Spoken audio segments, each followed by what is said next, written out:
Assalamualaikum warahmatullahi wabarakatuh. Sobat Ajartix, ayo belajar matematik.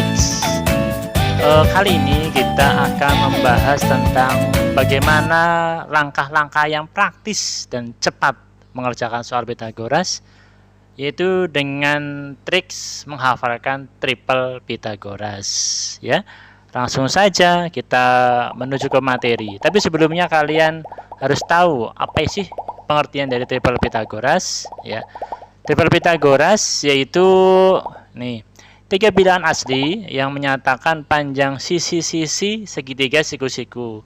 Maksudnya bagaimana? Ya, dengan kata lain, tiga bilangan tersebut dapat membentuk segitiga siku-siku kalau kita gambar ya. Ya, nanti tiga angkanya itu kalau digambar ya sesuai dengan panjang-panjangnya, terus kita hubungkan, nanti akan membentuk segitiga siku-siku. Itu yang namanya triple Pitagoras. Tri itu tiga ya, tiga angka yang nanti membentuk Pitagoras. Contohnya seperti ini: 3, 4, 5, 5, 12, 13, 7, 24, 25, 8, 15, 17, 9, 40, 41, dan 20, 21, 29. Itu yang harus kamu hafalkan triple Pitagorasnya, biar nanti kamu cepat dalam mengerjakan soal-soal Pitagoras. Seperti itu ya. 3, 4, 5, 5, 12, 13, 7, 24, 25, kemudian 8, 15, 17, 9, 40, 41, dan 20, 21, 29. Oke ya, harus hafal ya. Kemudian urutan kedua tidak usah kalian hafalkan ya, tapi kalau hafal alangkah lebih baiknya. Tapi triksnya kalau mengerjakan soal ya, kamu coret-coret dulu yang bagian atasnya saja, 3, 4, 5, 15, 13, nah terus dan seterusnya. Terus untuk urutan kedua 3 kamu kalikan ya, begitu ya. Contohnya seperti ini cara mengalikannya. Ini cara mencari triple Pitagoras pada baris berikutnya. Untuk mencari urutan kedua ini ya, kamu cukup mengalihkan saja. Mengalihkannya bagaimana? Nah, 2 kali 3 berapa? 6. Yang ini berapa? 2 kalikan dengan 4 berapa? 8. Yang ini 2 kalikan dengan 5 berapa? 10. Paham apa enggak? Coba ini lagi. Yang 5, 12, 13 bawahnya. 2 kali 5 berapa? 10. Kemudian 2 kali 12 berapa? 24. Kemudian selanjutnya iya 26, betul. Nah, paham apa enggak? Coba ini. Ini urutan yang keempat 12 gitu ya. Terus ini yang ini coba 4 kali 4 berapa? 16. Terus yang ini kira-kira berapa? 4 kali 5 berapa? 20. Paham apa enggak? Pasti paham. Ingat ya triksnya, kamu cukup menghafalkan atasnya saja. 3, 4, 5, 5, 12, 13, 7, 24, 25, 8, 15, 17, 9, 40, 41, dan 20, 21, 29. Hafalkan yang atasnya saja. Baris berikutnya kamu cukup mengalihkan saja. Oke, paham? Ya, saya kasih jabarkan semuanya saja dulu. Seperti ini. Nah, ini ya. Kalian harus hafal seperti ini. Minimal ya 2 baris. Seperti itu. Wah. Ya, kemudian selanjutnya ya, untuk mencari trik-triknya kita lihat soalnya ya. Lihat soal contoh 1. Perhatikan gambar berikut. Ada sebuah segitiga dengan sisi tegaknya 12 dan 16. Ditanyakan itu panjang sisi X. Ingat X itu apa?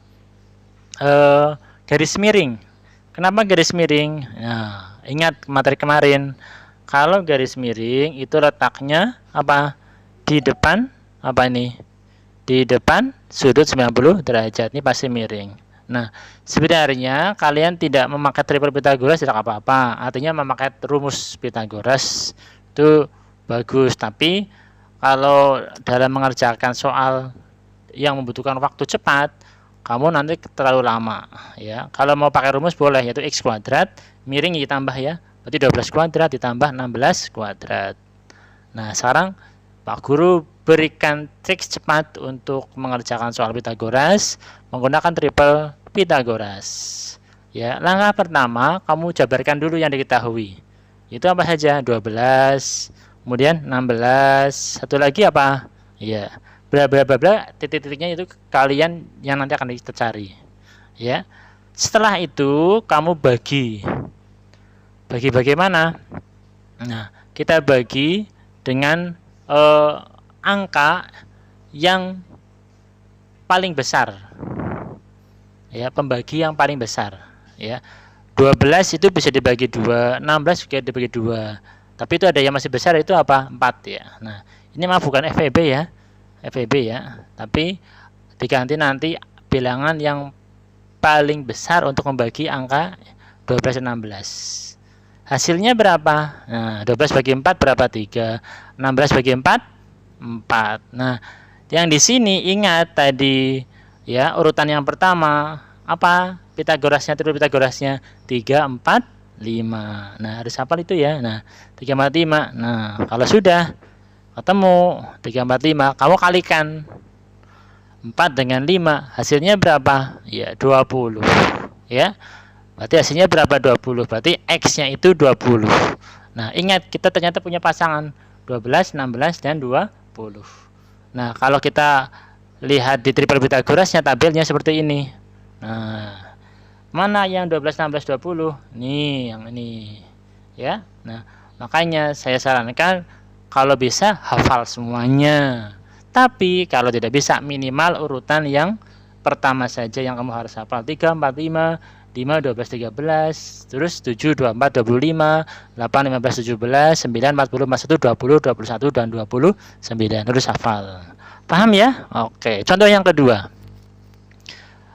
Diketahui sebuah gambar hampir sama, ya seperti ini. Nah, ini lebih kompleks lagi.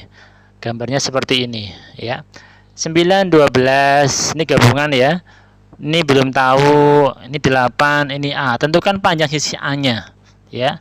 Nah, kita harus tahu mau pakai cara cepat triple Pitagoras. Caranya tadi apa? Hafal yang bagian atas. Oke, siap? Oke, cara praktisnya. Ini ada trik cepat. Kalian harus wajib hafal triple Pitagoras. Oke, siap? Oke. Nah, hafal ya 3 4 5 6 8 10. Nah, di sini 9 12 15. Nah, berarti ininya berapa? 15 9 12 15. Dari mana 15-nya tadi? Nah, dari sini 9 12 15. Oke, siap? Nah, sekarang mencari A ya. Untuk mencari A, tadi kan sudah ketemu 15 gitu ya. Nah, sekarang mencari A berarti kita lihat tabel berikutnya. Tabelnya apa? Nih. 8 15, cari yang 8 15. Nih 8 15 berapa? 17. Berarti A-nya berapa? Nih, berarti A-nya itu 17 cm. Paham ya? Insya Allah kalian paham. Oke ya. Ingat kalau mengerjakan soal yang gabungan ini, kamu harus mengurutkan ya. Mencari A, berarti kita butuh sisi yang ini sama ini. Nah, sisi yang ini belum tahu, berarti kita harus nyari dulu patokannya dengan dua bilangan yang diketahui. Contoh yang ketiga nih, lebih kompleks lagi ya, dengan menggunakan soal cerita. Nih, soal ceritanya mana? Nih, sebuah kapal berlayar sejauh 45 meter ke arah timur, kemudian berbelok ke arah utara sejauh 60 km. Jarak terpendek yang dilalui kapal dari titik awal adalah, nah, kita harus gambar terlebih dahulu ya. Sebelum gambar, kamu harus punya acuan. Utaranya mana, selatannya mana, baratnya mana, timurnya mana. Biasanya kalau dalam peta, utaranya itu yang bagian atas, yang sini. Selatan, timur, kemudian bawah. Ya. Kemudian kita gambar. Sebuah kapal berlayar sejauh 45 meter. Nah, kita ambil titik A-nya. Titik A-nya itu yang startnya ya. Nah, kita beri kapalnya, nih kapalnya di sini. Kapalnya akan berlayar sejauh 45 meter ke arah timur. Nah, ini kan timur ke sana, timur. Garis jalan. Nah, ini kapalnya berlayar sejauh 45 meter menuju ke titik B. Ini titik B-nya. Dari titik B berbelok ke arah utara sejauh 60 km, berarti kan ke atas. Nah, ke atas. Kapalnya berlayar. Seret. Nah, oke ya. Jarak terpendek yang dilalui kapal dari titik awal adalah, nah, Yang terpendek itu maksudnya dari sini ke sini. Ini ya, dari sini, dari A ke C. Ini yang terpendek. Nah, ini kapalnya berlayar dari sini ke sini. Ini yang terpendek. Nah, seperti ini. Nah, bagaimana caranya? Nah, kalau kalian hafal triple Pythagoras pasti cepat. Seperti ini. 4 kayak tadi ya, 45, 60. Maka pembagi yang besar apa? Pembaginya berarti yang paling besar adalah 15 ya. 15 kita bagi 45 bagi 15, 360 bagi 15, 4 kemudian ingat triple Pythagoras yang atas berapa? 3, 4, 5. Berarti kita ambil 5. Itu ya. Nah, kita kalikan 15 dengan 5. Hasilnya berapa? Nah, 75. Berarti kesimpulannya ya, jarak yang terpendek adalah atau yang terdekat adalah 75 meter. Begitu ya. Ini soal-soalnya. Nah, besok mohon untuk segera dipelajari kembali. Terima kasih. Assalamualaikum warahmatullahi wabarakatuh.